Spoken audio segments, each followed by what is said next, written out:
All of these medications after you say you got finasteride from a telehealth company. Correct. In his late 20s, Alex Milam, a pharmacy student, began noticing his hairline receding. So he sought out finasteride, commonly used for hair loss treatment. So did you speak with a doctor? Did you see a doctor? I never saw a doctor. And I only spoke to a doctor via like a patient portal type situation, so I never spoke on the phone. Milam went online, seeking a prescription from a direct-to-consumer telehealth company, Keeps. I basically entered my name and my personal information. I answered about 12-question quiz, and then they get back to pretty quickly, this is Dr. So-and-so, and I've deemed the fact that you have male pattern baldness, and we can start your treatment pretty much right here, right now. But Milam says after over a year and a half on the medication... So the first thing that I noticed one day was I basically woke up and I realized that my genitals had gone somewhat numb.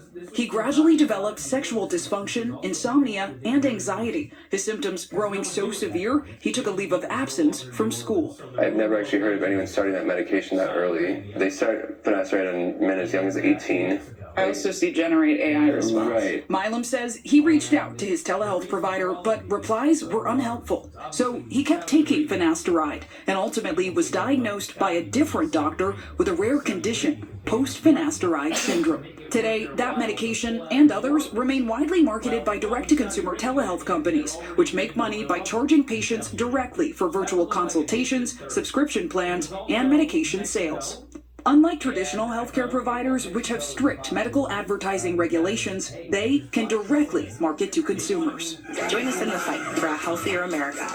There are plenty of men that I see in my clinic that have gone on to have telehealth experiences, and they're coming to me with really serious issues. Urologist Jesse Mills says while the companies are efficient, without consistent in-person medical attention, patients risk care that misses the mark. At the end of the day, if the goal of telehealth platform that you're on is to sell something to you, then that's the wrong platform. Several of these companies now face multiple lawsuits and probes. Today, medications from direct-to-consumer telehealth companies can be accessed online fairly quickly. Right now, I'm trying to see if I can get a GLP-1 from one company. I spoke with my doctor, and based on my weight and medical history, they say GLP-1s would not be an appropriate first line of treatment for someone like me. But let's see what happens when I put my information in. In just minutes, I got the green light for a variety of medications, including one for epilepsy, which can be used off-label for weight loss.